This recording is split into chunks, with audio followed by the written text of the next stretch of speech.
বাংলাদেশ জাতীয়তাবাদী দল বিএনপি মনোনীত গাইবান্ধা ৪ আসনে ধানের শীষের প্রার্থী মোহাম্মদ শামীম কায়সার লিংকনের পক্ষে গণমিছিল অনুষ্ঠিত হয়েছে। ১৫ই নভেম্বর শনিবার সন্ধ্যায় গোবিন্দগঞ্জ উপজেলার মহিমাগঞ্জ ইউনিয়নে এই গণমিছিল অনুষ্ঠিত হয়। এ সময় গণমিছিলে উপস্থিত ছিলেন মহিমাগঞ্জ ইউনিয়ন বিএনপির সভাপতি আবু সুফিয়ান সুজা, সাধারণ সম্পাদক আবু বক্কর সিদ্দিক, শালমারা ইউনিয়ন বিএনপির সভাপতি ভিপি রানা সহ বিভিন্ন ইউনিয়ন হতে আগত বিএনপি ও সহযোগী অঙ্গ সংগঠনের নেতৃবৃন্দ। গণমিছিল শেষে প্রধান অতিথি হিসেবে বক্তব্য রাখেন গাইবান্ধা ৪ আসনের বিএনপি মনোনীত প্রার্থী মোহাম্মদ শামীম কায়সার লিংকন।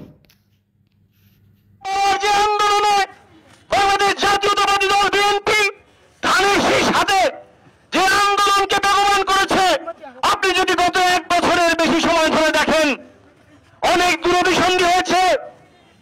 আমাদের যেটা বলেছেন, কিল্লি নয়, পিন্ডি নয়, নয় অন্য কোন দেশ, তারেক রহমান দিচ্ছে যাক, সবার আগে বাংলাদেশ।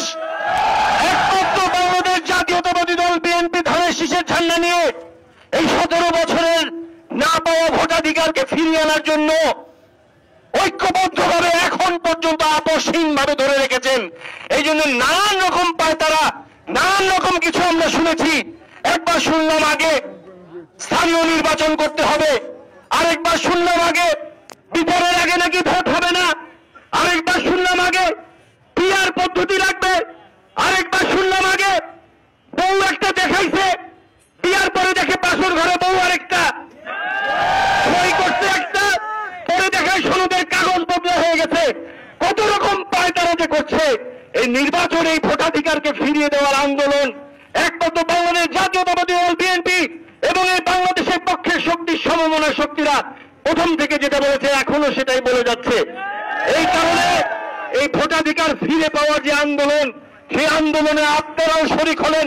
আজকে যারা অপেক্ষা করছেন, এই পাশে যারা অপেক্ষা করছেন, ওই পাশে যারা অপেক্ষা করছেন, আপনাদের কথা জনাব তারেক রহমানের কাছে আমি পৌঁছে দিব ইনশাল্লাহ বেঁচে থাকলে।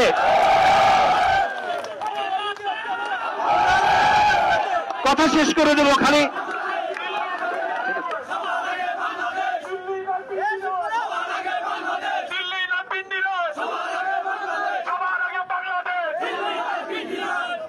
দুইটা পয়েন্ট বলে শেষ করে দিই ভাই, সামনে কথা অনেক বলা যাবে ইনশাল্লাহ। মনে রাখবেন, 54 বছর চলে গেছে এই গোবিন্দগঞ্জের মাটিতে আমরা কোনোদিন পতাকা দেখি নাই।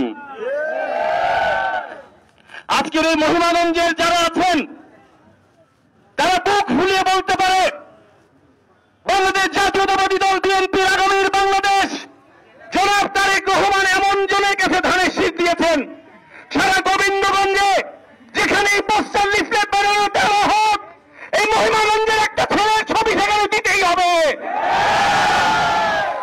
পাশাপাশি গোবিন্দগঞ্জের আপামর জনসাধারণ অধীর আগ্রহ আশায় বুক পেতেছে। 54 বছরে যে পতাকা আমরা পাই নাই, 20 বছর আগে যে ইতিহাস আপনি গড়েছিলেন, সারা বাংলাদেশের সর্বকনিষ্ঠ একজন সংসদ সদস্য হিসেবে আপনারা ভোট দিয়ে সংসদে পাঠিয়েছিলেন কথা বলার জন্য।